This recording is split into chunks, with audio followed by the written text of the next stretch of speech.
Muy buenos días, amados hermanos, que el Señor les bendiga ricamente a cada uno de ustedes, mis amadas hermanas también, sean bendecidas y a cada uno de los que se encuentra conectado en esta mañana, Dios sea bendiciendo sus vidas grandemente. Desde acá, desde Calbuco, les mandamos un cariñoso saludo, las más ricas bendiciones de parte de nuestro Señor Jesucristo para cada uno de ustedes. Quiero compartir con ustedes la palabra del Señor en esta mañana, como ya dijo bien la pastora. Venimos viendo una serie o hablando de las bienaventuranzas, de este sermón tan maravilloso que Jesucristo se tomó el tiempo, pidió atención y de hecho que las personas cuando abrió su boca estuvieron atentas a oír lo que el maestro les decía. Hoy también nosotros tengamos una disposición de la misma forma para poder escuchar la palabra del Señor, tomar atención a lo que Dios nos quiere decir en esta mañana. Quiero invitarlos a abrir sus Biblias en Mateo capítulo 5, versículo 3. Mateo capítulo 5, versículo 3. Mientras usted busca la palabra del Señor, quiero desde ya, en forma oficial, ya lo pusimos en la página de nuestra corporación, pero también en forma virtual, online, darle un cariñoso saludo a quienes el día jueves nosotros realizamos como eh, corporación, como iglesia, nuestras elecciones de nuestras autoridades, de nuestro vicepresidente y de nuestro obispo, y queremos darle cariñoso saludo a nuestro pastor Luis Saavedra como vicepresidente de nuestra corporación y también a nuestro obispo Luis Quesada, que Dios sea bendiciéndoles y conduciendo en esta labor por estos 6 años, que Dios sea bendiciendo sus vidas. Terminamos un proceso que nos llevó poco más de 3 meses, un largo proceso y complicado en forma virtual, pero sabemos que Dios nos ha dado la victoria y ya podemos decir que tenemos nuestras autoridades y se las informamos a nuestros hermanos de la iglesia para que Dios sea bendiciendo y en sus oraciones tengan también a nuestras autoridades, a nuestro vicepresidente, como a nuestro obispo, como también al directorio de nuestra corporación. Dios sea bendiciendo. Le vamos a dar lectura en el nombre de nuestro Señor Jesucristo a Mateo capítulo 5, versículo 3. Bienaventurados los pobres en espíritu, porque de ellos es el reino de los cielos. Bienaventurados los pobres en espíritu, porque de ellos es el reino de los cielos. Oramos al Señor por la palabra de Dios. Amantísimo, buen Padre Celestial, te damos gracias una vez más por tu amor, por tu misericordia, te damos gracias porque podemos estar una mañana más, un día más, bendito Dios, yendo a tu presencia, bendito Dios, y buscando tu rostro para que tú seas bendiciendo nuestras vidas, Señor. Abre, Señor, nuestro corazón, abre, Señor, nuestros oídos, bendito Dios, para poder atesorar, bendito Dios, para que esta palabra sea esculpida en nuestros corazones, bendito Dios, y la podamos guardar, Señor, y no solo guardar, sino que como también dice tu palabra, ser hacedores de ella, bendito Padre Celestial, no solo oidores o personas que la escuchamos, sino que también la podamos poner en práctica, Señor, para un crecimiento nuestro como también de aquellos que nos rodean. Bendice nuestras vidas a través de esta palabra, Señor. Úsame, Señor, conforme a tu voluntad, bendito Padre Celestial. Úsame como un instrumento en tus manos, bendito Dios, para hablar conforme a tu voluntad. Te damos gracias por la bendición que tenemos, bendito Dios, de poder oír palabra tuya, por la bendición que tenemos de poder escuchar, Señor, tu palabra en nuestras vidas, Señor. Te agradecemos, Señor. Bendice a mis hermanos, Señor, a cada uno de ellos que se encuentra conectado, a cada uno de ellos que está compartiendo, Señor, este mensaje, a cada uno de ellos, Señor, bendito Dios, que se conecta en esta hora, bendito Dios. Bendice sus vidas, Señor, como también sus señales, bendito Dios, para que no se corte, Señor, esta señal, sino que al contrario puedan, Señor, escuchar tu palabra, bendito Dios, aquella que emana de lo alto, aquella que nos bendice, aquella que nos edifica, aquella que también nos contriñe y aquella que también nos exhorta a poder ser mejores hijos tuyos. Te damos gracias en esta mañana y rogamos tu bendición por tu palabra en el nombre de Jesús. Amén y amén.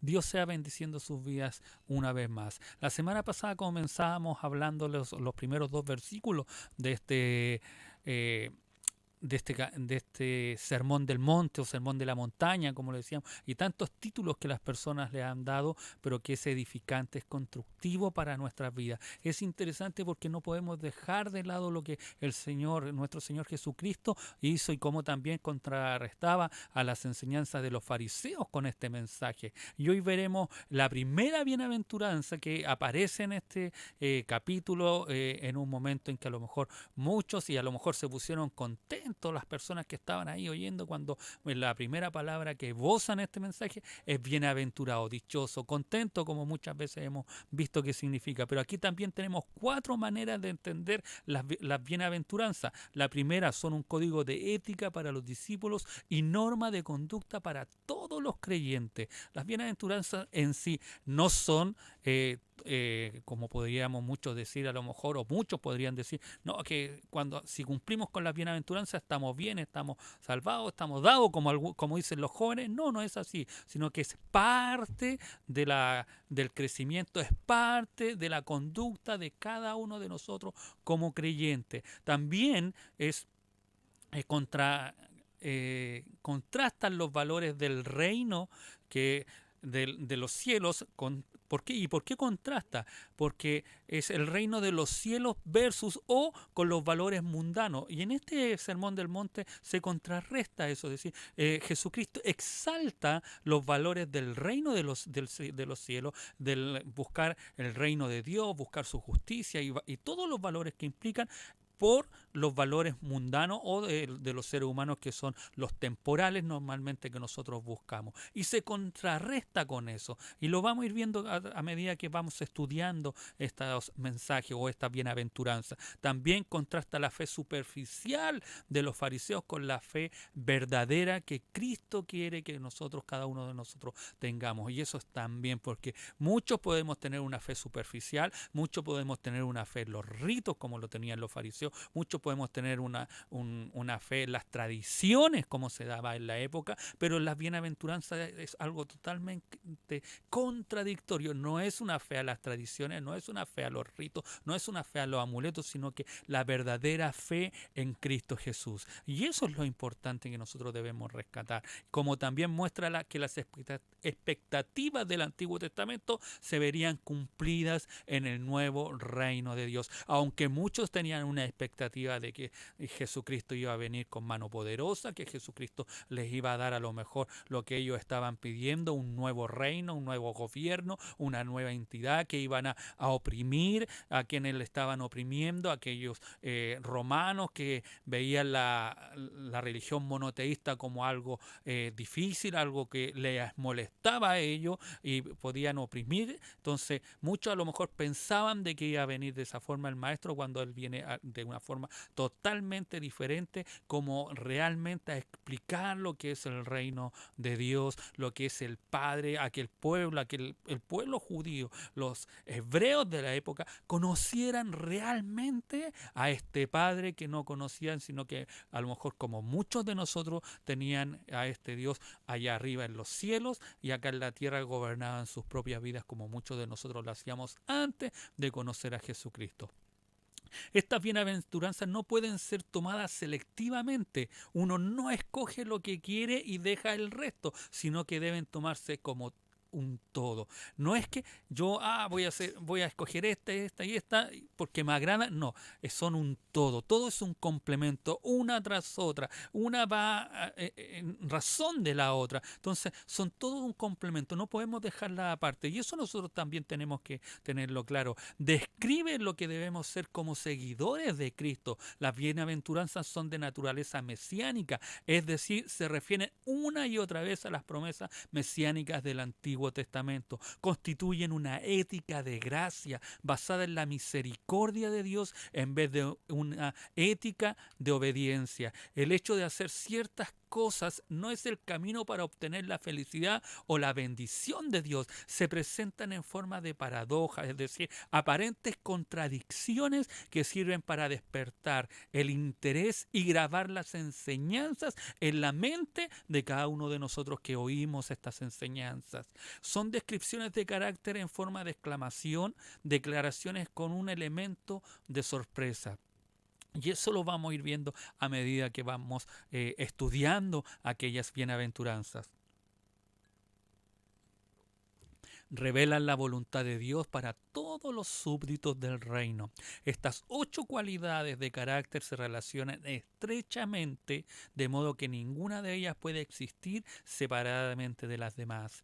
El término bienaventurado viene del griego makarios, de la raíz mak, que indica algo grande o de larga duración. Se trata de un adjetivo que denota felicidad, alguien muy bendecido, digno de ser congratulado. Es una palabra de gracia que expresa un regocijo, una satisfacción especial concedida a la persona que experimenta la salvación. Originalmente significa grande y se refiere a la prosperidad exterior y material. Se usaba para referirse a los dioses paganos griegos, benditos en poder y dignidad, en su libertad para gozar de la vida sin límites morales. Los griegos consideraban que la dicha del hombre era una condición interior que se basaba en el conocimiento. En cambio, para el Antiguo Testamento, dichoso es el hombre de fe en Dios, el que vive una vida santa. Ese es un hombre dichoso. Y podemos ver los salmos que muchas veces lo manifiesta: dichoso, bienaventurado, feliz aquel que confía en Jehová. Y si tú y yo estamos confiando en Jehová, bienaventurado, dichoso debes sentirte. Pero todavía se medía su dicha mayormente en términos de prosperidad. En el Antiguo Testamento, alguien que era próspero, alguien que gozaba de buena salud, alguien que tenía muchos hijos, es decir, todo exteriormente, o se veía exteriormente, se le atribuía la palabra bienaventurado y dichoso.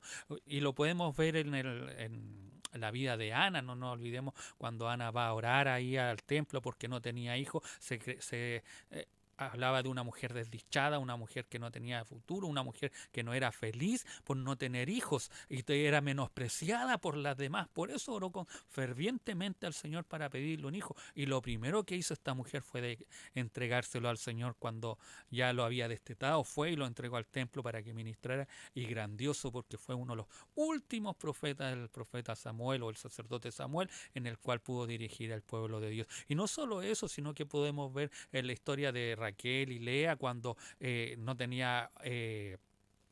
Raquel no tenía hijos, pero Lea sí tenía y se sentía más bienaventurada o más dichosa o más contenta que su propia hermana, porque su propia hermana no daba a luz. Por eso en ese tiempo, en el Antiguo Testamento, el que tuvieran hijos, el que gozaran de buena salud, el que fueran prósperos materialmente, se podía decir que era una persona dichosa o bienaventurada. Pero en el Nuevo Testamento cambia completamente el enfoque y normalmente, aunque sí en el Antiguo Testamento la persona que no era dichosa, llamémoslo así, o que vivía en pobreza, no significaba que no estaba cerca de Dios. Al contrario, los fariseos, los religiosos de la época, atribuían a aquellas personas que no eran ricas, que eran pobres, que no tenían muchas cosas, que materialmente no tenían grandes cosas, le atribuían que Dios no estaba. Aquella persona que nacía enferma, le atribuían de que era un castigo de Dios o un azote de Dios y que Dios no estaba en favor de ellos. Y esto lo hacían los fariseos, los que debían llevar a los cristianos o que debían llevar a los hebreos a un mayor conocimiento de Dios. Apartaban a estos hombres y estos hombres se sentían pobres, se sentían abandonados, se sentían sin la mano de Dios, sin el cariño de Dios, se sentían estos hombres, pero Jesucristo vino a trastornar, vino a trastocar, vino a traer las verdaderas enseñanzas de que quién realmente es un bienaventurado. En el Nuevo Testamento el hombre bienaventurado es el que confía en Cristo como Salvador, se somete a Él y le obedece como Señor y procura una vida santa. Y ese es bienaventurado en el Nuevo Testamento. Se enseña de esa forma porque cuando tú y yo buscamos, confiamos en Jesucristo, nos sometemos a la enseñanza de Cristo, decimos que Él es nuestro Kyrios, que es nuestro amo, que es nuestro dueño, que es nuestro Adonai, que es nuestro Señor en nuestra vida, y lo obedecemos al Señor, nuestra vida es dichosa, andamos felices, andamos contentos. A lo mejor pasamos dificultades, pasamos cosas momentáneas en esta tierra, pero como no estamos apegados a esta tierra, no estamos luchando por los de esta tierra, sino que nuestro pensamiento, nuestra vida está pensando en lo eterno, en las cosas del cielo, nosotros podemos despegar un poco de esta tierra y estar pensando en aquellas cosas y podemos sentirnos dichosos y contentos porque sabemos que todo esto que está aquí en la tierra perecerá y tendremos una esperanza eterna. Por eso el bienaventurado en el Nuevo Testamento es aquel que confía en Cristo como su Salvador. La felicidad se manifiesta en una condición interior o espiritual, una conciencia de paz, de gozo, reposo y de bienestar. Esta es la voluntad de Dios para los miembros de su reino en la tierra. Si tú eres parte del reino de los cielos, si tú eres parte del reino de Dios, tú debes estar con paz, con gozo, reposo, con paciencia en tu corazón, con bienestar, a pesar de a lo mejor de lo que podamos estar viviendo que sea negativo en nuestra vida, una enfermedad, una mala noticia, las cosas no están saliendo bien, pero a pesar de todo eso, lo que tú puedes estar viviendo, puedes tener paz y tranquilidad en tu corazón. Cuando tú tienes esas cosas, tú puedes decir, tú eres un bienaventurado, porque hay personas que no viven en paz, pueden tener todas las cosas, pueden lograr muchas cosas en el ámbito material, un éxito en trabajo, una prosperidad económica que a lo mejor para muchos pueda ser que quisieran tenerla, pero cuando tú tienes paz en tu corazón, tienes gozo, tienes el bienestar de Dios, aunque no tengas esas cosas, tú estás tranquilo y confiando en el Señor. Es una condición que no depende de circunstancias exteriores, no depende de lo que pueda suceder o puede darte tristeza a lo mejor alguna situación exterior, puede darte tristeza a lo mejor la pérdida de un ser querido, pero aún en ese momento tú tienes paz y tienes tranquilidad porque sabes que Dios está contigo y que aquella persona, si era seguidora de Cristo, si amaba a Dios de la misma forma que tú le amas, tú sabes que esa persona está descansando en las manos del Señor. Y eso trae tranquilidad para aquel que es un hijo de Dios. Se traduce la palabra bienaventurado de Macarios, como le dije anteriormente, pero también tiene varios adjetivos en castellano, en español, que son dichoso, feliz, bienaventurado, favorecido de Dios, bendito, afortunado y contento. Ese es un dichoso, ese es un bienaventurado.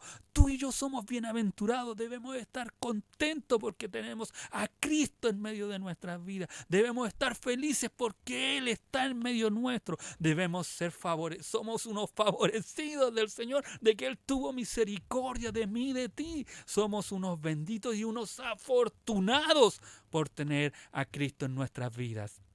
Bendito es el nombre del Señor. Santo es el nombre de Dios.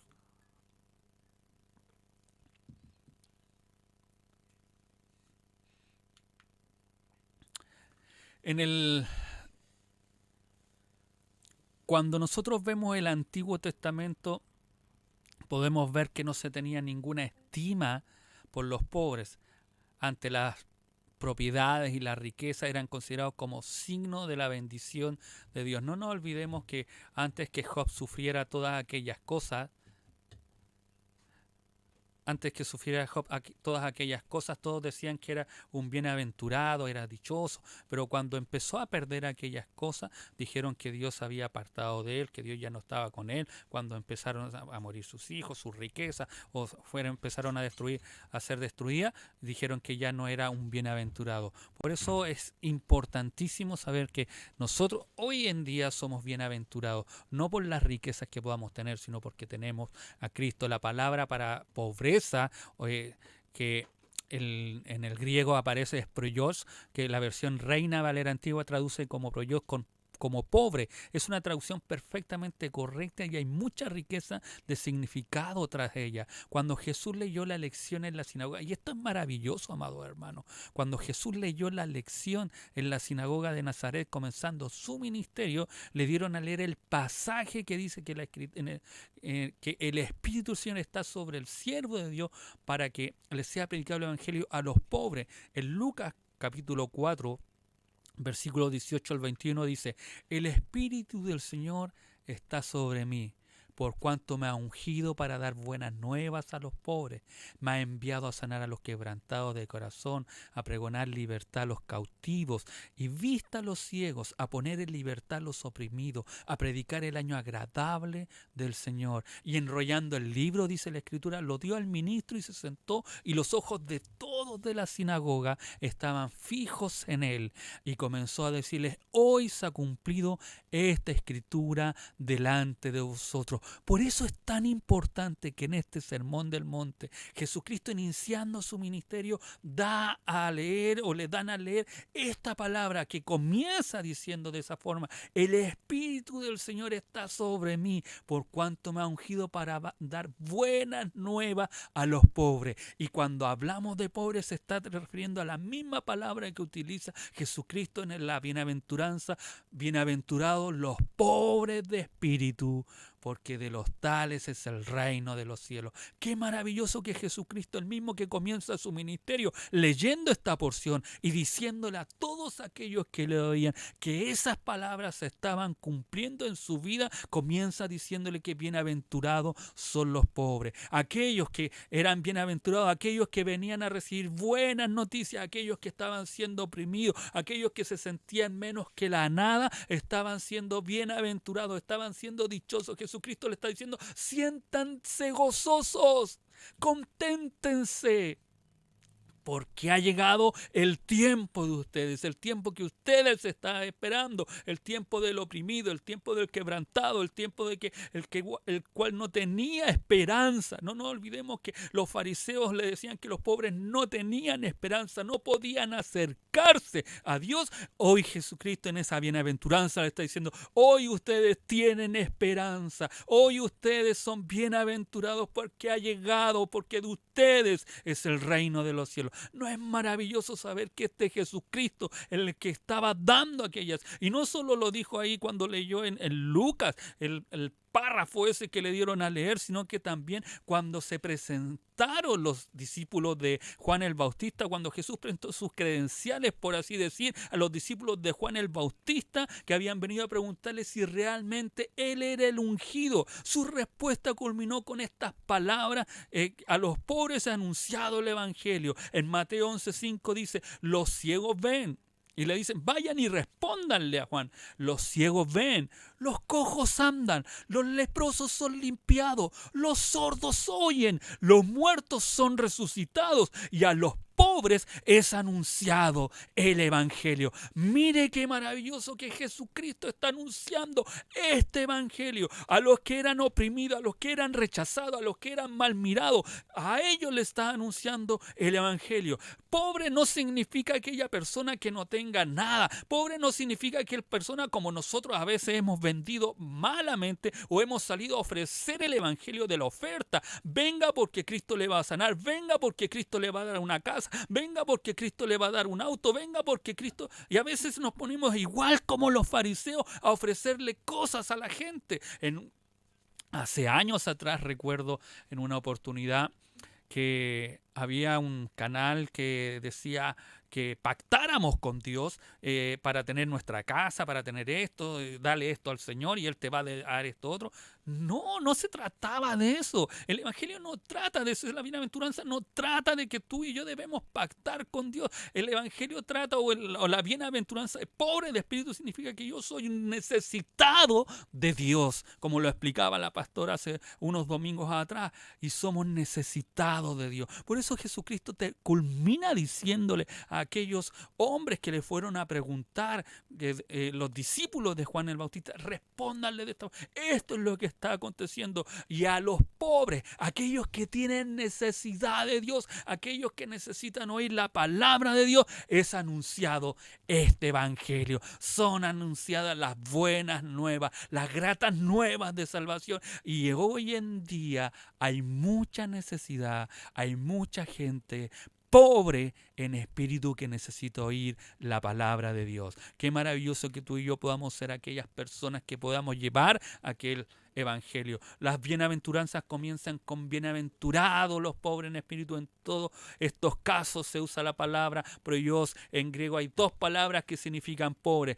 Es penes, que simplemente describe al hombre para quien la vida y el vivir son un continuo batallar, al hombre que es el reverso del que vive en la abundancia. Y esta palabra por Dios que utiliza Cristo, procedente del verbo prosein, que significa agacharse o rebajarse, y no describe simplemente la pobreza llevadera, la lucha del hombre laborioso para tener sus necesidades cubiertas, sino la pobreza miserable, la del individuo que no tiene literalmente nada y que está en inminente peligro de caer víctima de la inanición, de aquel que es un mendigo y que necesita de otros para poder alimentarse.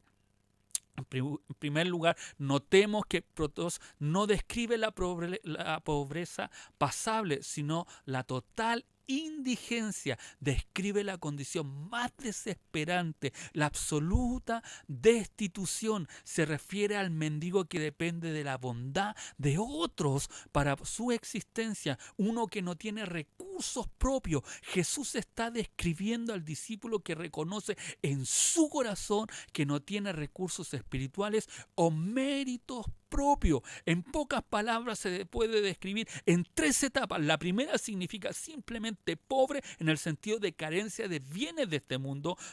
2, después llegan a significar porque pobre de vejado y oprimido, y para pasar a la tercera etapa, que es entonces cuando dan el gran salto en su significado. Si un hombre es pobre, vejado y oprimido, no tiene influencia en el mundo, ni poder, ni prestigio, no puede esperar ayuda de nadie, ni cuando todas las fuentes de la tierra se han secado para él, entonces solamente puede esperar el socorro de Dios. A ese pobre de espíritu se está refiriendo la bienaventuranza. A ese que ya no tiene esperanza para nada, le está diciendo: aquella multitud que se encontraba en ese lugar y que estaba escuchando y que se reunió a escuchar las palabras de Jesucristo, aquellos que necesitaban oír una palabra que veían en Jesucristo gracia, sabiduría, que los seguían de diferentes ciudades, como lo vimos la semana pasada. A esos hombres Jesucristo le está diciendo: bienaventurados los pobres. Amén. Por tanto, esta palabra describe finalmente a las personas que por no tener nada en la tierra han puesto su total y absoluta confianza en Dios. Y quiero que podamos, para poder comprender aún más a qué pobre se refiere, que veamos los ejemplos de Isaías, capítulo 6, versículo 1 al 5, y de Lucas 5 también, que nos habla de cómo podemos ser pobres en espíritu. En Isaías capítulo 6, 1 dice: en el año que murió el rey Usías, vi yo al Señor sentado sobre un trono alto y sublime, y sus faldas llenaban el templo. Por encima de él había serafines, cada uno tenía 6 alas, con 2 cubrían su rostro, con 2 cubrían sus pies, y con 2 volaban. Y el uno al otro daba voces diciendo: Santo, Santo, Santo, Jehová de los ejércitos. Toda la tierra está llena de su gloria. Y los quiciales de las puertas se estremecieron con la voz del que clamaba, y la casa se llenó de humo. Entonces dije yo, Isaías diciendo: ay de mí, que soy muerto, porque siendo hombre inmundo de labios y habitando en medio de pueblo que tiene labios inmundos, han visto mis ojos al Rey Jehová de los ejércitos. ¿Sabe que cuando Isaías describe su condición y dice: ay de mí, que soy muerto, da a entender la condición en la cual él se encontraba? Da a entender que él era un pobre, que no merecía misericordia y que lo único que merecía era ser muerto de parte del Señor, porque él había visto un hombre de labios inmundos, como él dice, habitando en medio de pueblo de labios inmundos. Han visto sus ojos al Rey de gloria, al Dios Todopoderoso, aun cuando él se sumía en la tristeza más amarga porque había muerto el rey Usías, aun cuando él había estado con una condición, viendo qué iba a suceder con el pueblo, qué iba a suceder con la nación de Israel, porque había muerto quien gobernaba, y Dios le permite ver esta visión, ve al rey, ve a los serafines cantando, diciendo que él es santo, santo, y se estremecía todo y se llenaba de humo, y en esa magnífica visión que él ve, él dice: ay de mí, que soy muerto. Él reconoce su condición. Él reconoce que no merecía ver aquella cosa. Él reconoce que no merecía ver al Señor sentado en su trono con una tranquilidad, con una calma, como diciendo, sabes que yo tengo el control de todas las cosas. Cuando tú y yo podemos ver al Señor Jesucristo, cuando tú y yo podemos ver nuestra condición y vemos a través de la Escritura que tú y yo somos pecadores, que somos faltos delante de Dios, que no merecemos la misericordia de Dios, pero nos damos, y Él, a pesar de todo lo que nosotros somos, nos manda ese manto de misericordia y nos salva y nos rescata. Nosotros podemos decir, no merecíamos esto y somos pobres de espíritu, y nos damos cuenta de nuestra condición, que necesitamos de este Salvador. Y no solamente lo hace Isaías, sino que también lo hace Pedro. En Lucas capítulo 8, del versículo 1 en adelante, dice la Escritura que Jesucristo sube a la barca, empieza a enseñar, empieza a adoctrinar, después de que Pedro haya estado toda la noche pescando, ya tenía las redes guardadas, todo eso, pero le pide la barca para poder enseñar y empieza a hablar. Y después que él termina de hablar aquellas cosas, le dice a Pedro que bogara mar adentro. Y Pedro le dice, pero si Señor, estuvimos pescando toda la noche, ¿cómo vamos a pescar ahora? Y le dice, ya, todos conocemos aquella historia en la cual dice, ya tira la red a la derecha, y él la tira y la dice, en tu nombre la tiro, todo eso. Pero lo maravilloso es lo que ocurre en el versículo 8. Después de toda aquella pesca, después de que sacaron los peces, llamaron y llegaron a la orilla, dice, Simón dice lo siguiente, versículo 8 dice, viendo esto Simón Pedro cayó de rodillas ante Jesús, diciendo, apártate de mí, Señor, porque soy hombre pecador. Si Isaías hace muchos años atrás tuvo una visión y reconoció la gloria de Dios, Pedro está viendo la gloria del Cristo encarnado en su propia barca, ocurriendo un milagro poderoso. Un hombre que sabía lo que era el mar, un hombre que sabía que en el día no se podía pescar, un hombre que en la noche, y yo puedo ver hoy que eso aún se da cuando los hermanos salen a pescar y dicen que dejan y después al otro día van a retirarlas temprano para poder sacar. Uno puede ver que aún eso se da.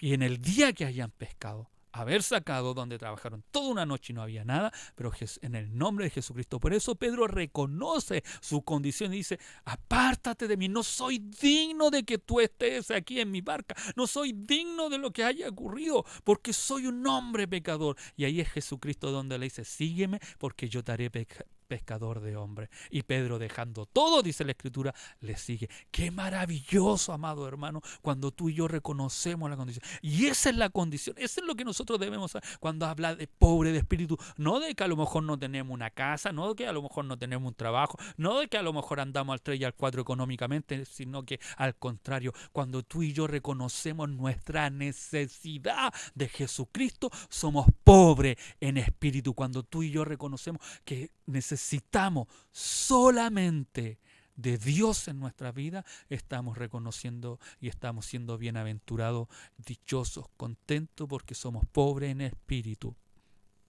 Solo ahí, cuando reconocemos nuestra condición, nos podemos dar cuenta que somos pobres en espíritu.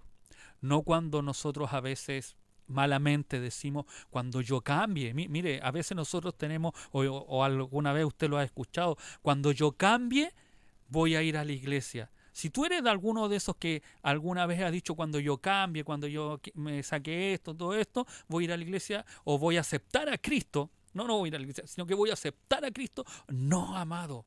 No aquella persona a lo mejor que nunca ha aceptado a Cristo. Si tú a lo mejor has dicho eso cuando tú cambias algunas cosas, no, es menester que hoy puedas reconocer que necesitas a Cristo en tu vida.